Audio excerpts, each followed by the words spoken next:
Okay, outside did not work out, but I found a light in here that gives me the effect I'm looking for. It improves the general encircling ecosystem really well. So let's just stick around in that particular joint. I wish I had 1 minute. Okay, that's the best that I could do. I'm encircled by a whole bunch of pillows, trying to cover this background. I need to just get this message out the way. Yes, the last point in particular that I ended at was that, yes, I find it bizarre that black men are content. They're happy to take in their stride the fact that literally everybody is out here trying to protect them, while black women are completely ignored. It's kind of namby-pamby. It's kind of feeble. It's kind of childish. And the embracing of the boyish nature of the black man by the black man is the reason why black women are in as much pain as they're in. You cannot just take that in your stride, but nonetheless you do. This is how bad it is. Like I said, in the scriptures it is written that true religion makes for pretty much the protection of women and children. Everybody needs to be protected, but who protects men is God, and who protects women are men, and of course God. So when then men don't see it as their prerogative to rather protect women, instead of expecting women to protect them, that's when things then just start to fall apart. And there is no single demographic of men more expecting of female protection than black men. It is the most bizarre thing out there. And the protection of black men by black women and pretty much the whole planet has made us as black women just these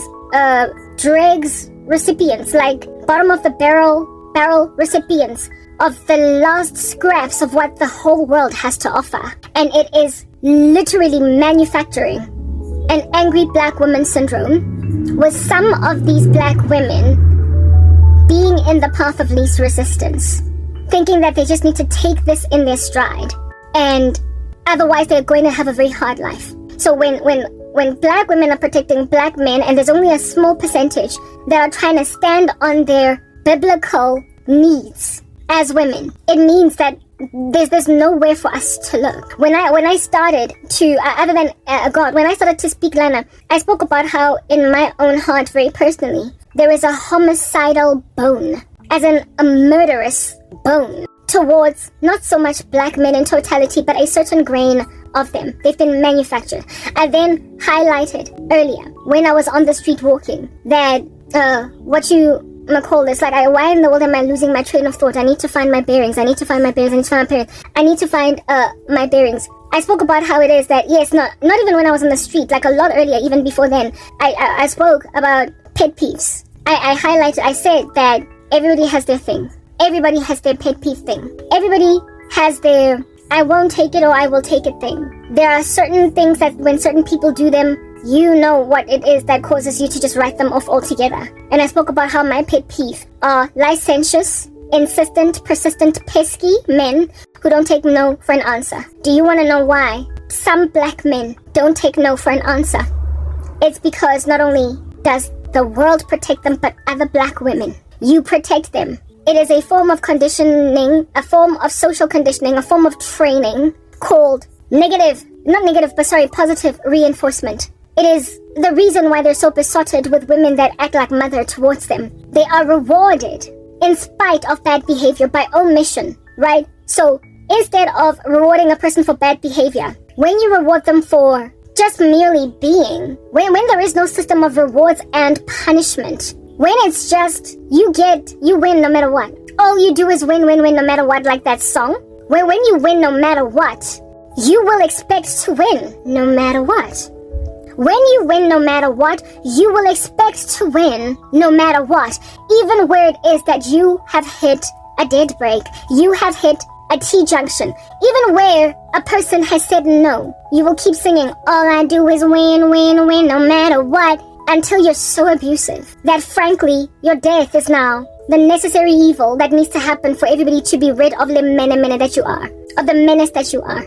I highlighted earlier that black boys are better than black men because black boys still are growing up and black boys have not been so trained to win no matter what that they now no longer care to acknowledge the plight of the black girl. So we have better experiences under boyfriends when we are much younger than we do under husbands when we are older. And the sad thing is, the women who get older, that ransack each other so that these men can continue to win no matter what. And then when we get tired and angry, black women angry, upset in our older years, we're called bitter broads. And then they look towards the young women, not realizing, these young women, that we can't win because our men win no matter what. We're just in the, like I made the analogy with the train that's falling off a cliff. They're in the train cars that are far behind. They're at the back, while we, the older women, are the ones that are busy falling off a cliff, and our bodies bashing against concrete, dying.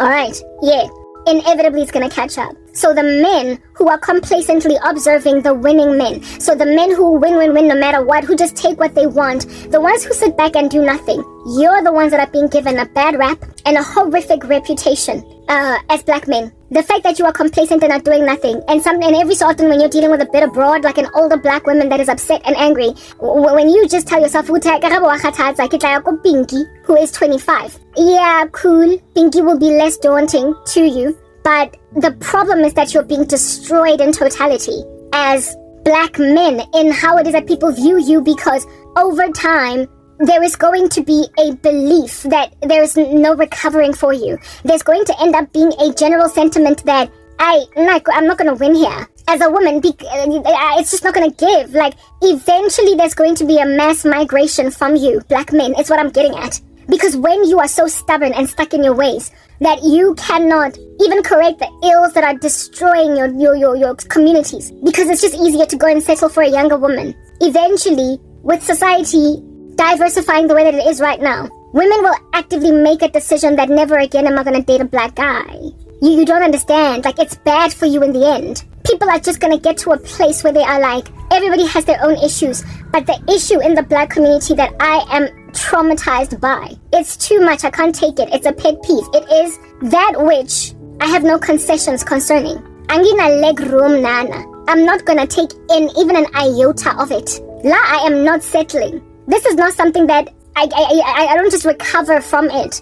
I can't just let it slide. In other words, you are going to walk in so much of a deal breaker that women won't let it slide to a point where blanket application of this moral turpitude is going to then clothe your sons and clothe every other man that's not like this, such that black women will literally reject you just by mere virtue of being black. When I was watching TikTok today, I was like, I'm 40 years old. I'm 40. And because of my age, even though my black ain't cracking, more so are these guys who win no matter what, feeling like, you're gonna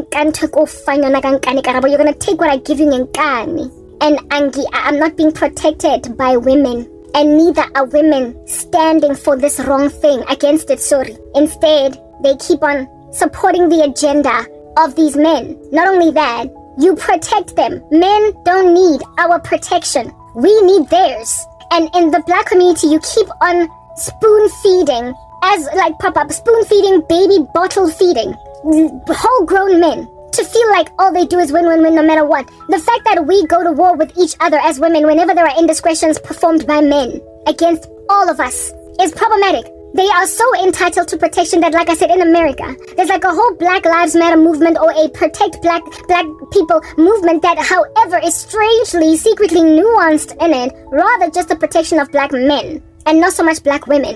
The plight of black women is not as proliferated, and there is not as much uproar against the mistreatment of black women as there is when black men are mistreated. You are men. You have got these big voices. You must stand up for yourself. You're men. Like, stand up for yourself. Speak for yourselves. Complain for yourselves. You are men.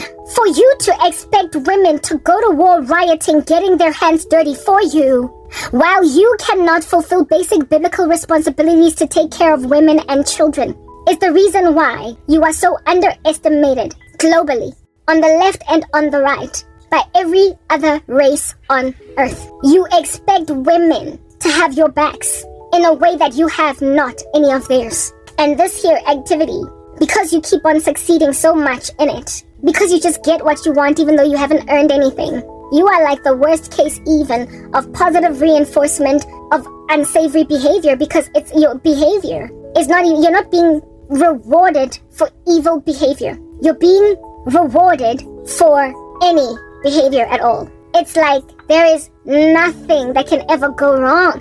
Like all you do is win, no matter what. Whether you do good, whether you do bad, you get rewarded. Whether you sit or you stand, you get rewarded. When there is no system of consequence management, and when there is no system of rewards and punishment, the only behavior you will walk in is entitlement. The only behavior you will walk in is entitlement. That is the only behavior that you will walk in.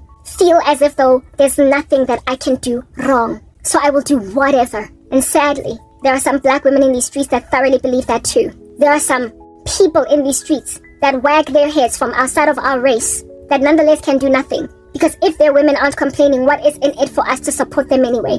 The reason why the angry black woman is angry is because no one is comforting us. No one cares to have our back. Why? Because chances are that very same angry black woman brought on her own pain. Like she hurt herself. People are not crying for us because we, as black women, are not crying for us. We aren't. Because there are literally batches among us at different times in our lives because we're hypocrites. We are hypocrites. At different spots in our lives as black women, we have been hypocritical in one shape, form, or another. We have been intensely hypocritical. Like I said with that train car analogy, the younger women feel all blessed to be not so bitter as the older ones, and because it is a woman's curse to desire her husband no matter what, when then all these men are gravitating towards them and then looking at us like we're bitter broads. They can even start entire YouTube channels speaking about how it is that older black women, please stop speaking about how it is that all black men are trash, blah, blah, etc. They're not all wicked. They're not all nasty. And while I can agree that that is true, bottom line is the ones who aren't nasty are just gravitating towards you. They don't care to have the cause of the women who were made bitter later. They don't care about it, but the end result is going to be such a Medusa complex in black women. Like this angry black women vibrancy just doing its rounds, unfettered, that just for the sake of avoiding ending up afflicted so horribly, there will be a decision made deliberately by black women to just stop being with black men. Like she could be in love or she could have a big crush on a man that initially starts out pursuing her and whatnot, but just the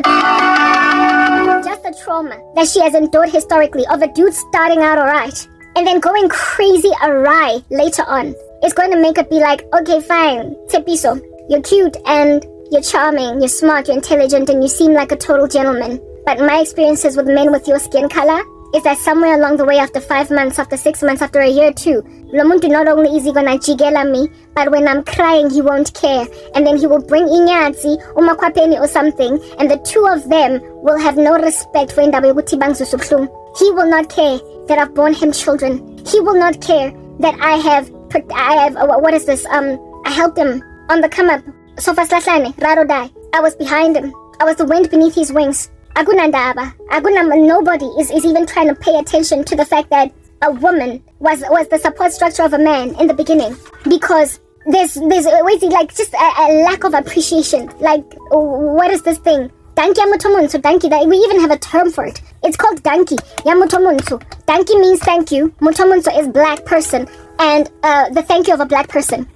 We call it itanki yomuntomunsu, where it is that we are basically dealing right now with a thankless individual that you will have had the back of ride or die, that then later on treated you like trash. My ex-boyfriend did that. When I met him, he was just this no-brainer fluffball that I even taught how to drive. There was some woman that was like a gold digger all up in my grill that was around before even I came. But she didn't want him because he didn't have money. He was just a call center agent and it wasn't enough. She was the bane of my existence in our relationship. Every so often, got there in July, close to the Durban July, she would call him just to go and buy a fascinator hat. I'm going to pay 1,300. And I'm like, Mara, you've got a girlfriend that you don't even dare chilla. And you busy out here trying to do an EFT for some chick that rejected you back in the day. We nearly broke up over that chick until eventually my ex rather chose me over her and severed ties with that like random exploitative woman. We break up. Years down the line, he goes and marries that same girl. I don't care, do you? But for me, it was the gloating that he smeared in my face, showing this woman almost as if though like I was always a placeholder, for her. The harassment of my person by both him and this woman was just astronomical. Do you know what I'm saying? The witchcraft from both of them was just astronomical. This woman of which would never have been with him back when he didn't have a car, back when he couldn't even drive, never mind have a car, back when he was working in the call center, and the small little maranza that he was making, she was actually asking to buy a fascinator hat from him with that money. Back when I was there, being the wind beneath his wings, helping him rise up until ultimately he became successful. She was nowhere to be found. Ghost in the shadows. Do you understand? And then after we break up, the same guy treats me like I was a placeholder for a woman that was now gloating that she got the refined version of him. She got the version of him that was already strong, a driver, and a little business, a little good. I did not break up with that guy, or neither did he leave me for that woman. I did not break up with him because of that woman. We broke up because he was becoming a jerk once he started to make money. And on top of that, I was a born-again Christian and he wasn't interested in my God. But the way they both gloated over me was ridiculous. I am grateful to God still to this day, like no man's business, that I didn't end up married to that guy. Because women like that, who ignore men when they have nothing, would have basically, caused my husband, who would have been that guy, to ukunginyanza, the one that was there, like Pina Eleya, Mary J. Blige. I was your lover and your secretary, working every day of the week. Was at the job when no one else was there, helping you get on your feet. 11 years of sacrifice. Without the kids, I'd have nothing to show. Wasted my years, a fool of a wife. I should have left you behind 1,000 times. No, I'm not gonna cry, I'm not gonna cry no more. Yeah, Angela Bassett in Waiting to Exhale was the woman in question where that was being shown. And of course, that could only be a movie describing a black woman's plight with a black man. Ride or die, like no man's business. Only for this dude to turn around and grab some nyatsi that's annoying. Do you understand? That's going to be gloating over you when this man treats you like trash now that you're a middle-aged woman that has given him 4 kids. Yeah, other women that help men along in this agenda. And because these men are constantly congratulated and heralded instead of frowned upon by all women in the streets, they can do no wrong. They are then reinforced in this wickedness of theirs, feeling like all they do is win-win-win, no matter what. My ex-boyfriend has no incentive to change or do anything different or acknowledge at least that he did me dirty. At least at a minimum. Admit, I wronged Karabo. I was such a fool. At least get to that point so I can be satiated in my gulf in the heart of heartbreak. Yeah, in this thing that is an indignation that I feel. Instead of satiating my indignation by at least walking in an apologetic stance, instead he feels entitled to my destruction. Right next to his wife. Lama tota anjalo. Like that, you see, it's problematic. And such scenes, like in the movie, Waiting to Exhale with Angela Bassett being that character, where Mary J. Blige, the song that basically sings the plight of such women, was in singing about Angela Bassett in particular in Waiting to Exhale, and her character, we know, was of a woman who was there for a man, ride or die, and when he made money, he just acted a fool and chose another woman. Yet another story in Diary of a Mad Black Woman. It's always just black movies. It's always just black women. And they are speaking of real life tales in the black community of this kind of indiscretion where a woman is ride or die there when a guy has nothing, literally zero hollow note and ash, and she helps him rise, and then another black woman rocks up and gloats in taking the now millionaire husband away from her while this guy has no respect or regard for tabang mothotle botlhoko and mme wa bana. This person is hurt, and on top of that is the baby mama. They are apathetic and are so cruel in the way they treat the ex-wives or the women that they are now trying to force to embrace whatever it is that woman calls it on TikTok, to just embrace and just feel like being either and to having been the first wife, and now he's bringing like a second woman into the picture, and you must just take it in your stride. The fact that black women have no respect, some of them, for the pain man or by that kind of woman is for me the biggest reason why. It's every man for himself, Lana. If you as a black woman don't protect yourself from the cocoon manufacturing some menace of a monster of a man later on, if you don't individually uniquely protect yourself, you're done for. Like proper, it's you gotta wear your own little bomb shelter, your own little fire shelter. I was watching, actually God gave it to me just now as a vision, Fire Country. There was a show on Netflix called Fire Country that I watched once, right? Good old fashioned old school American television, but it's not old school, it's new school, but it doesn't have all these new school influencers as Ibolile all over the show that you will find in the entertainment industry, right? That they're trying to proliferate in the US. In Fire Country, one of the first few episodes, well, actually there is one like little ugly agenda recommended there, but anyway, I scrolled right past it. The gay lesbian agenda, wada. Moving on, let's get to the point. There is an episode in Fire Country where Jake is rescued, right? The black guy, he's rescued from basically near death. There are a bunch of firefighters, these people. He is rescued from essentially death by what is called a what do they call it? I think they call it a fire shelter or angazi, something. But basically some suit where it is that a burning forest. If at all there is nothing you can do to escape a fire because it's just catching up too quickly. They then get under this thing and basically ride it out all the way up until the fire subsides. All the way up until rescue comes. They ride it out until the fire has gone for hours, however long it takes. You're in this little fire shelter. Do you understand? That's made, I believe, of maybe like some material that's inflammable, like asbestos, angazi. And you can stay there for like 4 hours, 5, 6, 7, maybe even 24 hours with the fire around you just burning and burning and burning and burning until it finally simmers down. Then only can you get out and escape. If you open it even slightly, you're done for. You're gonna get consumed by the flames. And Jake got protected by Bodhi, who took his fire shelter and put him and Jake in it, and they stayed in there for several hours. And the fire came and went, and the two of them were unscathed. Sometimes as black women, I sometimes feel, I just get to a point where I'm like, unless you make like Jake and Bodhi in an incendiary ecosystem where a fire is just spreading and there's no stopping it, it's a wildfire, it's just spreading, and you are inevitably gonna get consumed. You can't rescue everybody. You can't. You can't say, guys, run, because you like proper. But you can grab your own little fire shelter, which is what I'm doing right now. Because I have one. I'm a firefighter, right? And you can take just one other person with you. We kurumes. I am getting nowhere with my ministry. Do you understand? Because these black men have sat on my chest, bang batlak ankani. With Korobela, they want me by force.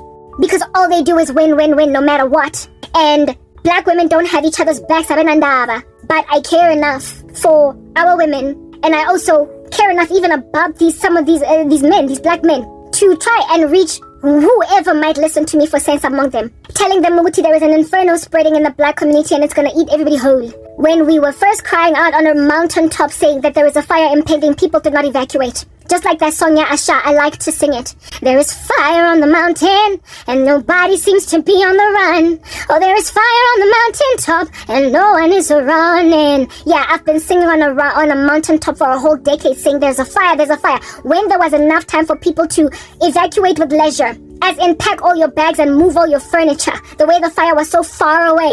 Take as much of paraphernalia, memorabilia and paraphernalia of good use in the future as you can. Fill up as many vessels with water. Fill up as many vessels with food. And take, like I said, even some of your furniture. And got to your like moving home with a furniture truck. And then get in there and drive away. And even though it'll hurt that your house is burned, at least you got to salvage all your furniture, all the food in the refrigerator, and all of your family are alive. I was on a rooftop screaming, sirening an alarm when there was still that much time. There was that much time before the fire could get out of hand. And everybody ignored me. There is fire on the mountain, and nobody seems to be on the run. Fire on the mountaintop, and no one is running. There is this guy, black man, that I used to think was my future husband from MTN, had massive feelings for that guy. When I found out that he was married, and I was alone and isolated, not only did he worsen my isolation and my loneliness, even though he went and took another wife, yeah, he also, because I was lonely, because I was out of it, and because I was living by myself, and because I had been ostracized from family, he literally invested, I don't know how many bullets he shot into my life, in so much death curses, in so many death spells. He tried to kill me. Why? Because of rapacity. He had a wife, he had a crush on me, he had feelings, but I was apparently not in his league because I lost everything. So he could not continue to pursue what he was trying to pursue with me. And so for those reasons, due to the fact that he had feelings for a woman that he imagined now was beneath him, it would then be painful for him if I were to get married to someone else, since he still had feelings for me. So he told himself that since all I do is win no matter what, here it is that I chose a wife. I chose someone other than Karabo. Instead of just leaving her alone to go and fly into the sunset with another man, given that I have feelings for her, he made a decision that I gotta die because he can't be with me. I mean, when someone can so easily graduate to murder, what is going on over there? I warned at that time. I had just lost my job at MTN. It was 2015. It was 2015.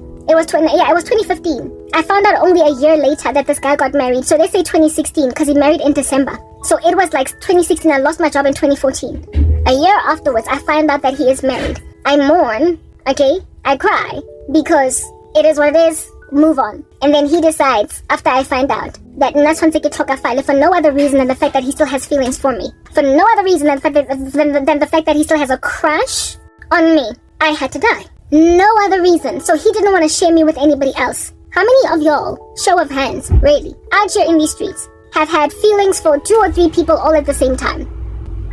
Like, be fancying 2 guys in the office. Both of them give you butterflies. Yeah, well, you can't have them both, right? Let the best man win. Whoever pursues you with the most prosperity, that is who you are with. Because that's how regular, normal human beings ought function. Realize that, yes, it's possible for me to like 2 guys at the same time, but I gotta choose one.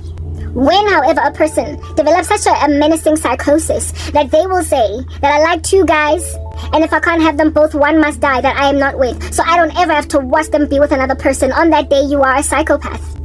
You're a psychopath. Yeah, this dude was toggling with feelings for 2 women, and the one that he couldn't be with or he didn't want to be with, he decided that she had to die. I had to make war wrestle with suicide curses from here to Timbuktu. Stay alive. In the name of Jesus, cast out all that trashy, dark, satanically influenced suicide ideation. In the midst of already very depressing events around me, I was encircled by sorrow because I had no one, I had lost my job, and I was not getting a new one any minute now. I already had depressing enough situations that could cause anybody to want to jump over the edge, and then this guy sent me extra demons to just push me over. I was supposed to commit suicide because I found out that the man that I'm in love with is married to another woman. He so bombarded me with death spells that I had to take a walk out of my complex just to escape the demons that were inside my unit where I was staying. That's how much that guy fuels the environment. Got demons that were whispering in my ear, Ipolaye. Because I have to go now and commit suicide over a man that married another woman. Is that not idolatry over a man? Is that not exalting a man above God? Like proper, my feelings are pained and they're strong for him, but certainly not more lofty than my feelings for Jesus Christ. I chose a man too. Was in love with 2. I loved Jesus and I loved this guy. I let him go because it evidenced that me staying to love him didn't make sense, and I chose God. I was sober, I was rational, but he wasn't. And it was my God that rescued me from a homicidal maniac that wanted me dead because he couldn't be with me. He wanted me dead because he rejected me. He's the one that despised the prospect of being with a woman that is unemployed and went and took someone that he felt was a far better fit for him, given that he was a classist man. And he couldn't leave me to go out there in the wilderness and do my own thing. I had to, I told you this stuff graduates from pillar to post, right? I started out in denial, in denial moved on to acceptance. Upon accepting, I then realized I need to start moving on, and I prayed to God for healing. This guy throughout the entire time was slapping me with death spells, trying to force me to keep Bolaya. And it was his persistence that I should pass away that caused me to go from, okay, he's married, I'm moving on, dude, leave me alone, to Ishwa. I got so angry that I literally was pleading with the Lord to kill him because he was bombarding me, lambasting me nightly and daily with so much demonic abuse, very death spell that I couldn't deal. Guess how I finally shook that guy? I left my ministry altogether. I went underground for 2 years. 2 to 3 years. I was busy recording content but not uploading it online. I had to disappear off social media, and for this guy to think maybe I did commit suicide, for him to finally start doing curses on me. The first few months, maybe the first 4 months of my disappearance underground, he was still busy. Death spells. Kill it gone. Basically like shooting a body, that already died on your second bullet. Maga, just to make sure you just keep shooting. That guy kept shooting at me. Kill it gone, with him thinking I had passed away. With him thinking I had committed suicide, he still kept on doing death rituals on me. He was a self-practicing occultist. So he didn't need to visit a Sangoma to ask for a death spell. He did these rituals himself. So it came free, it came cheap, easy to him. After 4 months. And even then, as the years progressed with me being gone from the sight of social media, he kept doing the spells to check if I'm still alive. And these spells would confirm that I'm alive, but this time he stopped trying to kill me. He was just content that I was passing away, perishing, having disappeared in Jefela, killing nothing. To him, that was okay, because what he didn't want to have to experience was watching me be in love with another man. So if I just disappear, out of sight, out of mind, and also if I'm poor, just like him, other shallow men are gonna pass me up. That's what this dude did. It would take COVID-19 and my mom getting Wi-Fi to come back to social media. Yeah, the pandemic caused people to sit around at home, working from home, right? Such that my mom now needed Wi-Fi to do her job. And my younger sister recommended that she get Wi-Fi as well so that she does not keep on chowing her data. And so when then I had internet, it took me like maybe 4, 5 or 6 months when we had internet access for me to finally have the bravery to return to social media. Yeah, I returned because I realized maybe I should just try and see if I can monetize on YouTube online streams of income. So I came back. And unfortunately for me, upon being back, newly back, I found myself another menacing psychopath. I came back 2 years ago. And another psychopath from America, similar to the guy from South Africa. Yeah, I like one shela, namkoma. For 2 seconds we dated. Afterwards, I have still to this day, sitting in front of you, I am dealing with a lifetime stalker that keeps on burning some sick candle. The dude in America, I broke up with him, he wants me dead. Because yet again, no one is going to have you if not me. Both of these men, but I need the bathroom. What's up? I'm back. Yeah, I'm relieved. Not that anybody needed to know that. Okay, yeah, I told you about that guy, Wago MTN, that I used to think was my husband, who tried to kill me. I have now amassed for myself another stalker, and he's not the only one. Both men are black. This is an epidemic in the black community. Like, these guys get so spoiled with women or female affection, in spite of what they do, that as time progresses, they become exquisitely menacing. I mentioned earlier that nobody, encounters a God and does not change. So therefore, if you meet with the devil, you will over time become crazy.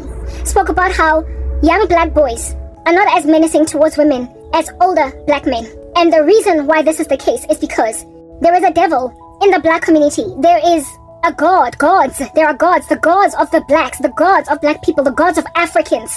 Hate women. They're misogynistic. They have introduced practices, and the stealth of sin that they've brought in particular is witchcraft, fornication, adultery, and heresies, perhaps even murder. Which is why our blood is spilled and our fiber is massacred as easily as it is as black women, and it's been like that for ages. And so for those reasons, there is an inclination inside even black women to just take it, because apparently it is what it is. It's a grain. That's why a lot of black women say, if you want to stay alive, don't resist. The path of least resistance. But it is killing daughters. This complacency on the part even of black men is creating hostility in black women to a point where they can't even be good mothers, good friends, good tutors, mentors to other women on the come up. When you have not been loved, you will envy whoever is loved. When you have been hated and disregarded, when your tears have been ignored for long enough, you will covet the one who is still being told, there, don't cry. The one whose tears are being wiped away. And black girls are still having their tears wiped. Girls, the younger ones, they're still having their tears wiped by black men, black boys, who have yet to transform into these monsters. But the gods of the blacks inspire these kinds of sins into black people. And so for those reasons, inevitably seeing as that's the God that they have encountered, he will change them in this regard over time and create the angry black woman and the young black woman that thinks that she is exempt and shielded and immune to the eventuality of the angry black woman until she becomes her. It's a cycle. The two black men I have described right now, the first one was a typical hot boy, basically the kind of man that women throw themselves at, the kind of man that, because so many women want him, every woman is trying to literally fight for his position, even though his character leaves a lot to be desired. Like, he is not a good guy, like even in the slightest. But so many women want him that they are willing to ignore glaring character flaws in him to be with him enough to fight each other for him. That's a man that doesn't have to be good to get what he wants. So all he does is win, no matter what, until he meets a Christian woman that has standards, that says, okay, you're really good looking, but I can't because you're ungodly. I can't because you're into witchcraft. I can't because you have not refined your character. And when then he meets with this, I can't, he's like, no one says no to me. And so he just kills at a whim. He kills when something rejects him. He kills, and when this thing resists, he buries it underground, putting chains, fetters on a woman's body to make sure she goes nowhere. The resentment in my heart that has lent me over to the disposition of the nature of the women in Cell Block Tango has been sparked by this. It's not that pesky, insistent men have not always been around. They have. But it was only from a certain point, because when you encounter a god, you become it. It was only from a certain point where pesky black men who pursue you after you've said no, and they just keep trying and trying. When they then graduate over to witchcraft to get what they want. When they start to use korobela, he asks you out, you don't say yes, and then he moves over to love juju. When that love juju doesn't work, he then goes on to use another version of love juju. Goes to a high priestess this time around because apparently a local sangoma is not good enough. And when then you reject him even at that juncture, that's when he's like, oh, okay. Swears at you with all different kinds of expletives. Ambiofa. They get to a point of hamba uyofa. They get to a point of go die then. Because you rejected me. I keep highlighting these guys, these kinds of men, time and time again. And when a woman has been dealt a bad blow by a series of men like this, she gets to a point of so much bitterness within that she is distasteful to the taste buds of other men that aren't so wicked. But you see, men, like I said, the other guys that aren't this wicked, they don't want an angry black woman. They don't want a pained woman. A woman that is scorned, that's going to be scared of everything at every corner. A woman that's paranoid about every new man that walks up. So they then just, instead of doing something about the fact that we have been made like this by these kinds of guys, and they're teeming at the folds, brimming over in the black community, instead of dealing with the root cause, they then just abandon us. The abandoned black woman is a thing, in favor of young women who are yet to be devastated by these guys. Barisi and a fella to fall over a cliff and be bashed against walls to our demise, not even realizing that women at the very back of these train cars are also headed for the same demise. The young women that now today are not yet as scorned, which I once was, will inevitably become these ladies. And with this trend being more readily observable, not even underneath a microscope, but in broad daylight with a naked eye, over time, with it glaring, with it starting to produce the kinds of fruit that it has produced in South Africa, like gender-based violence, black women are then going to start making an active decision from as young as 18, 16, 15, that, nah, I don't want to be with a black guy. I am not dating black boys. I'm not doing it. Like, the gender-based violence in this country it didn't just rock up just 2, 3, 5 years ago. However, with the stats being highlighted on a rooftop around that time, like, the gender-based violence in this nation is largely black. Please let us just put that out there. Yes, there are white women that die at the hands of white men, like Rieva Steenkamp, but the grand majority, and I would go so far as to say something like 80% of them that perish at the hands of men are black.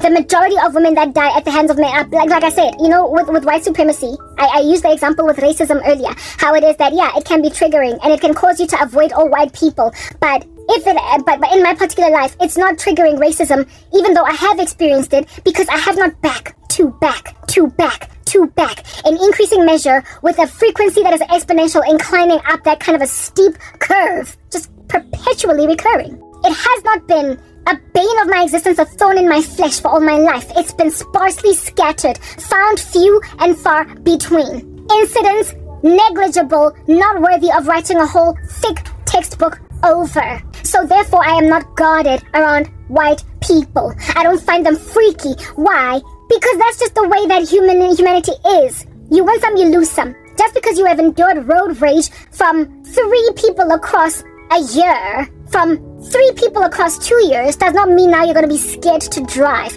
But if every day when you go out on the road, somebody's out there trying to run you off the curve, somebody's always trying to dead brake in front of you so you can hit them at the back, somebody is always pulling out a gun and knife, somebody is always just doing something, you are going to be scared to get in your car.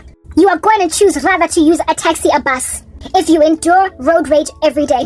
So, like I said with white supremacy, as an example, indeed, I've endured pain from other factors in society, like racism, other things that can upset a person. I've had them come at me. It's normal. God has given us an inbuilt shock absorber to take indiscretion from people, do you understand, over and over again and just keep recovering. Because it's preserving of the human soul to recover from pains, because there's a lot of them. It's written in the book of Ecclesiastes that man is made for adversity. So we're going to endure adverse events in life. But that which causes a PTSD is just a repeat occurrence. It's a daily thing or a fortnightly thing. Something that is just too cyclical. Every single certain time of year, it's just happening. The repeat offenses of traumatizing events is what causes a hatred and a deep-seated one in people. It is what causes just an extreme guardedness that others would say when you are met with that particular issue, upon reacting to it, be like, Karabo, you are overreacting. Yeah, no, Karabo is overreacting if she's only ever been slapped once in her 40 years of life as a woman. But Karabo's not overreacting when 4 out of her 10 ex-boyfriends were into punching her, like beating her to a pulp, one of them putting her in a coma for 4 weeks. On that day when she is guarded against men that pursue her in the future, she is rightly placed in that position. When a dude speaks to you some kind of way or raises his voice on some Karabo and you jump, some might be like, whoa, Karabo, a dude is just calling your name. But when every time you hear your name being called by a male voice, it's because they are trying to prepare to rape you.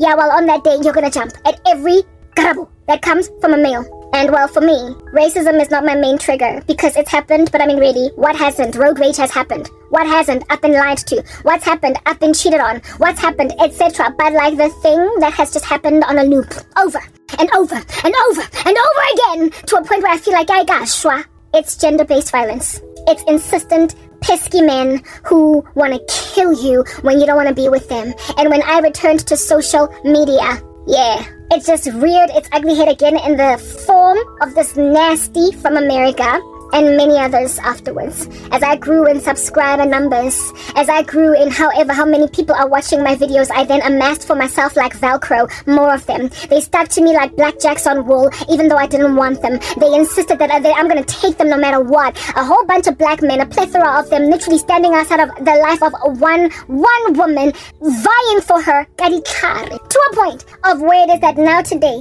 I can only speak to one person. 3, 4, because one of these menacing psychopaths has paid someone at YouTube, at social media platforms.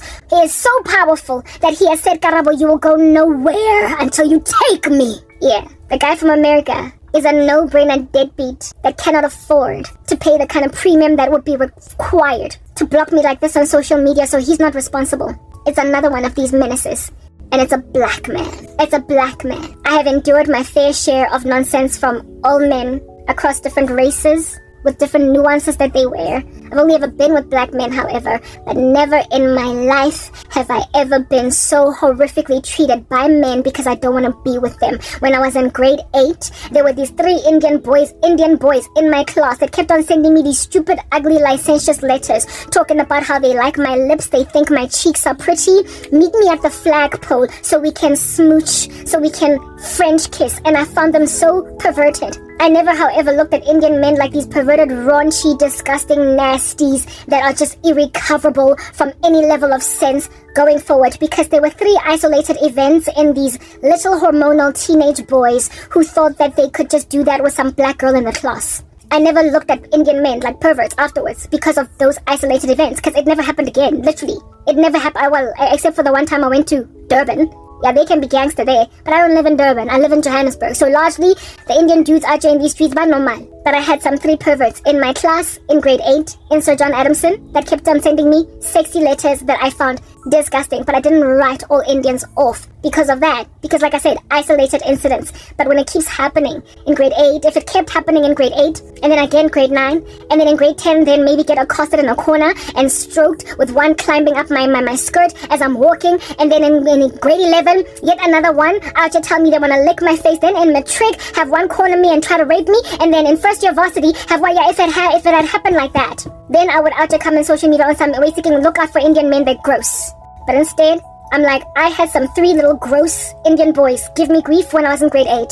And that is an experience I'm willing to tell and share laughing at it as a 40-year-old woman because it was isolated. I don't have trauma. I just look at it creasing my forehead on the audacity of those randos. Now, however, with black men, I'm merely looking at a guy, and I'm like, his audacity. I'm looking at a plethora of them that slapped me with korobela, and I'm like, I'm sorry, die. It is a trigger. Do you understand? The guy from America, he was married 2 times. 2 women that he both slapped silly. And in his stories, he would explain how it is, even though he called himself a Christian, how he would gather 4 or 5 women around him that all were vying for his attention, cheat on them each with them knowing that that's what's going on, and they would fight with each other, that he would get away with all that murder, and he was proud of it. He was communicating that story almost like he was proud that he was such a hot boy on the come up. That's a man that claims to have been born again at the age of 15, and when he was doing these things, he was a man in his 20s and 30s.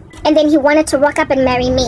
Guess what broke us up? He was rude, he was manifesting demons, and he ghosted me. Following which he went to go and test for HIV, it came back positive. And the only reason why he tested positive for HIV was because after coming out of prison, because that's the thing, despite being a Christian, he kept on being in and out of jail for drug possession, weird little stuff of that nature. I can tell you what in the world under heaven were the plethora of things that he was being accused for, but he was in and out of jail. And I thought he was a reformed Christian. Like, you know when a woman is going through so much pain that you take a whole bunch of rubbish in your stride, including dating an ex-con? Yeah, that was what I was doing. I thought that he was recovered by Jesus, and so really, don't judge. We visit people in jail. Even in the Bible it is written that when I was in prison and sick, you visited me. So I would never judge a man for having been in prison before, insofar as he's been transformed by God. That's why I accommodated that dude. But I was not thinking straight, right? I found out about his 2 ex-wives and all that jazz he told me, and yet, because I was in sorrow, I was ignoring deliberately the Bible. I was not rescued from that guy,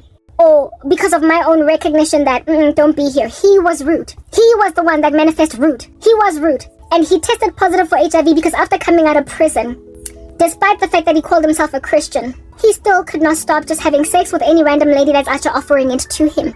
And then he went and laid with one that threw himself at him on a New Year's Eve party without using protection, and then contracted the virus. He contracted HIV because he slept with a woman in the frenzy of New Year's Eve. And he didn't use protection. And 3, 4, 5, 6 months down the line, he meets Karabo. And then Karabo was like, I can't, like, Papa, do you have a clean bill of health? He then tests, comes back negative, and treats me like trash not negative, but positive, then treats me like trash as a result. He came to a point where he accepted that I won't be with him because of his virus and a plethora of other things. Because I want to be a mother. I don't want to adopt children, and I also don't want to be on PrEP for the rest of my days. It's my choice. I get to have it. I don't want to be with a guy with HIV because I want sexual freedom. Plus, I stay celibate for 13 years. I get to insist that my man have a clean bill of health. I get to. It's like literally what I get to get, given that I've been celibate all this time. But this dude went from accepting that I can't, really, like, I didn't expect to be HIV positive to sitting around festering, stewing on his feelings so strongly for me that he was like, I'm taking it. She's mine. I want her. Lingered outside of my ministry, watched my content, all that jazz, and then slapped me with so much condom-wearing witchcraft, so much PrEP-taking witchcraft, so much, let's study HIV, you don't have to get it if I'm positive witchcraft. Slapped me with so much, take it, at least I'm not going to give it to you. We can, there are measures that can be put in place to ascertain that you don't contract it. And on top of that, you're mine. When I wouldn't capitulate because I was resisting, he then did a spell on me to age me overnight. It didn't work. After that, he then tried to bring me back again. It didn't work. He then got to a point where he was like, I'm your Karabo. And he's yet another one, just like the one from MTN. Over and over and over and over again. And that's his main death spell ritual. He does voodoo. He's a little witch, so he's not really a child of God. Yeah, and his main ritual is one where he burns a candle. I keep seeing that candle every time he lights it. I dream about it. Every time he lights a candle, there's a candle I chisang in his voodoo rituals. And the color that I get in my dreams a lot of times is yellow, but the other day I saw a white candle. So it turns out that the color is irrelevant. He keeps burning this candle, and apparently by the time this candle is done burning, I'm supposed to be dead. I don't know how many times this guy has burned these candles. I have lived each time, but it does not stop him from trying anyway. Over and over and over again, the death spell, just like the guy from MTN. Constantly slapping me with witchcraft curses. That's suicide. Because I can't be his girl. his side piece, his nyatsi, his makwapeni. So this guy is in America. The dude from MTN is a South African, but they're all black, evidencing I get our roots are here, aren't they? I'm sorry that my shades are falling off. Y'all know it's a filter. Yeah, I spoke earlier that in Africa we got gods. Everywhere across the world they got gods. Every culture got gods. Every culture got gods. And in Africa, our gods hate women. They're polygamous and they are misogynistic in the worst way. And they tell women, you will take what I say take no matter what. Satan knows the plethora of sins that a human being can walk in. And he knows how to send people to hell. He doesn't care how he does it. So he gives different cultures different moral vices. And in Africa, he gave us this for a vice. This is our generational curse. This thing of protecting men when they're supposed to be protecting us. This thing of Oedipus, little baby boys that are being raised by women. This thing of women protecting evil in men and women being complacent and docile and so wanting to be loved that they will take anything and even basically massacre the humanity of another woman just so you can get a boyfriend, just so you can have someone to love you, just so you can get a ring on your finger. You will fight umamazala, you will fight abosisi, aboskoni, you will fight body cousin, abomzala, you will fight your best friend, you will fight all the women in the office, you will fight abogogo, you will fight all the women in your family just to protect some silly filthy guy. You will protect Inja.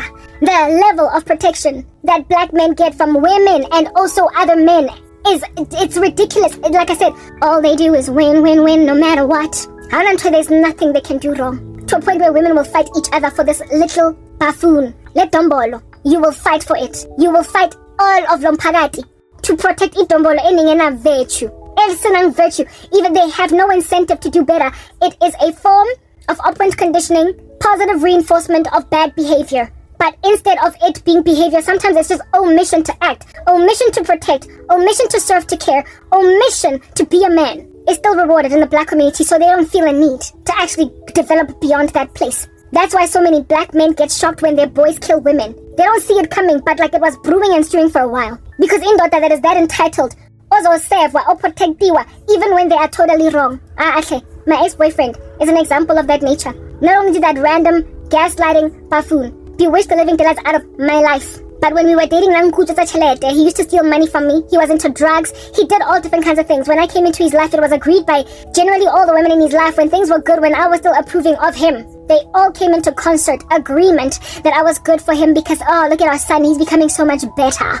Yeah, but then we broke up and it was all ugly and nasty, and he then was actually lamenting that I'm nasty, right?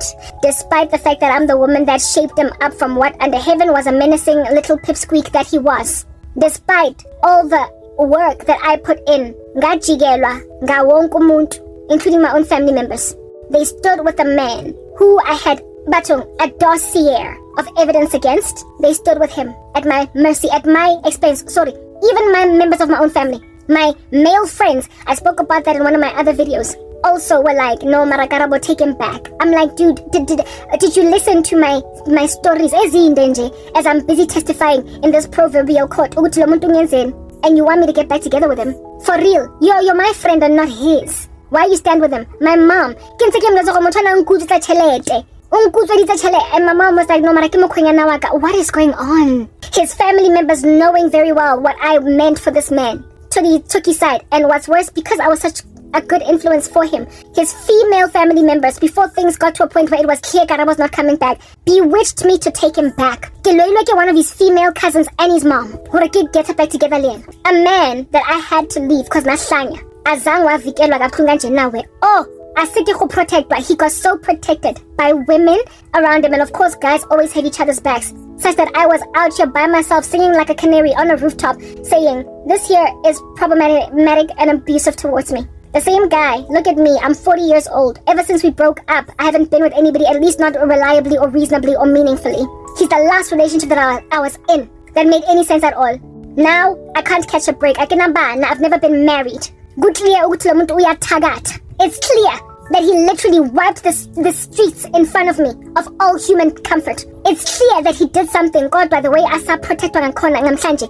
I had a dream months ago of his sister doing witchcraft to block me from ever being heard, to protect her brother from the reputational damage that would come as a result of my testimony. Abafazi by MCs, the same guy of which, because he learned to be served and protected by everyone, including my family, yeah, that's what's good, then decided that, since nobody cares about her, she also needs to die. It took a lot longer for him to decide to do a death spell on me, but he did one. No, one, two. He did 2 death spells on me. Just keep on trying and trying to cause a woman to commit suicide because, Suga, I can't be with you, no one else can be. He tried to do a mistress spell on me. In other words, you'll take me after all that reviling of my person to his family. I was around first. I was there first. He married a woman that used to be the bane of my existence. Alright? I was there first. That's what I'm getting at. A woman that was a side piece, a woman that was irritating me, he went and married her, fine. Do you get to do whatever, because me at the end of the day, you'll be happy, so I can go and be happy. We broke up. I have no business, interrupting your marriage. No, pastor, they can't get married or forever hold my peace. I'm not that girl. I'm not going to go and interrupt it. Do you be happy, but leave me to go and be happy too. No, that's bye. The 2 of them made me a popeye. And then he tried to listen to this omedi, and hunale side piece nyana eslege e go borang. Ebe the guy along yala side piece ya teng. Tsamaya along yala umtho batlang nyala abuti, it's your prerogative. Mar, monna tenga ba zama go khutla years later and make you a mistress to the woman that was his side piece when you were dating Dal. That kind of entitlement. I don't know how many times this ex-boyfriend of mine did witchcraft too because he missed me. That's the thing about marrying a gold digger. Anisho, akazoba reliable. He missed my ride or die nature. Nami Mengu, I was your lover and your secretary, working every day of the week type thing. I was ride or die. And then some other woman came and then enjoyed the fruit of my labor in a man. I didn't care. I didn't care because at the end of the day, I'm going to go move on to the sunset and do my own thing. I was only grateful that I didn't marry him, right? I was still young. I was like 26, 27 when we broke up. So I was going to go get my own husband. So even if, I might have put in a whole bunch of work and panel beating a man to shape, I'm not bitter. I made a man a better man because I'm still going to go out there and get my own husband. But instead, this guy kept me single. I'm 40 years now to this day.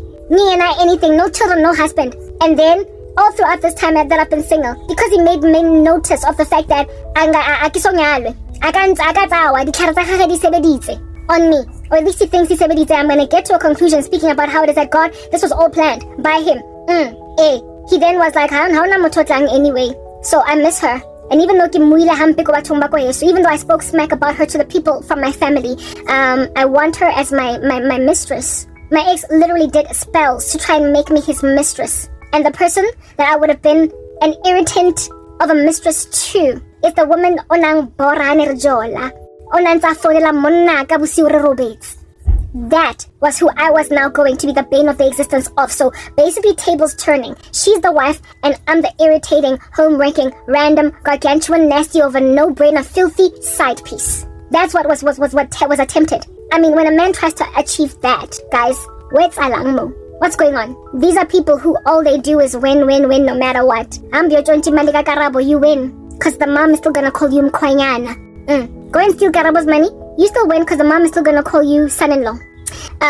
Take drugs, massacre, cheat, do what you want, drag your feet, basically really suck as a boyfriend, and his whole family will still call you Makoti until you are so angry that they then will take his side and say, of course, our son can't do anything of that nature, even though Karabo was the ride or die that built your son, taught him how to drive, helped him basically elevate to certain heights. All that hard work that you put in as a woman, ignore because a guy's side is being taken. All that gets ignored because a man's side is out here with no discretion at all being taken by every female in the streets. Every woman in the room is busy taking the side of Autie Etsiriane. Yeah, I mean, these men get to that point because all they do is win, no matter what. They get entitled because their God-ordained functionality is completely erased and ignored. They're supposed to be protecting women and children, but women and children are protecting them. Mothers are protecting them. Daughters are protecting them. Wives are protecting them.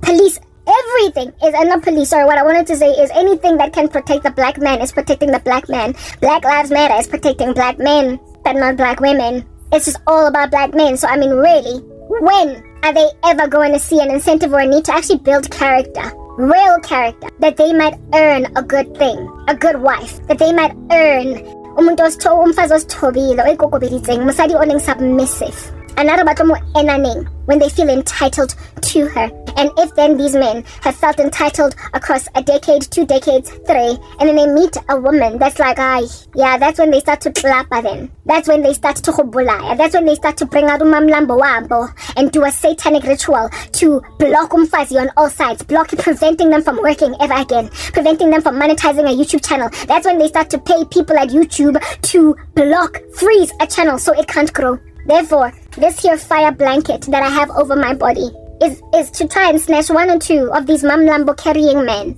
out from the flames, to show them the folly of their ways, because I know I can't reach all of them. Also, it is to try and snatch 1 or 2 women, because bafazi, babanto amnyama, black women, Aishem, you took it. You protected them. I've just given you the story of my ex.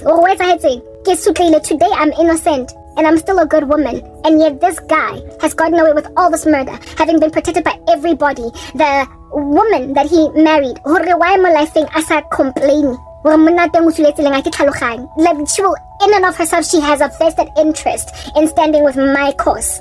Because munatengi unalili wandering eye thing was a hectic. The husband has got a wandering eye. Same way that he embarrassed me, he now wants to embarrass her. They stand with them.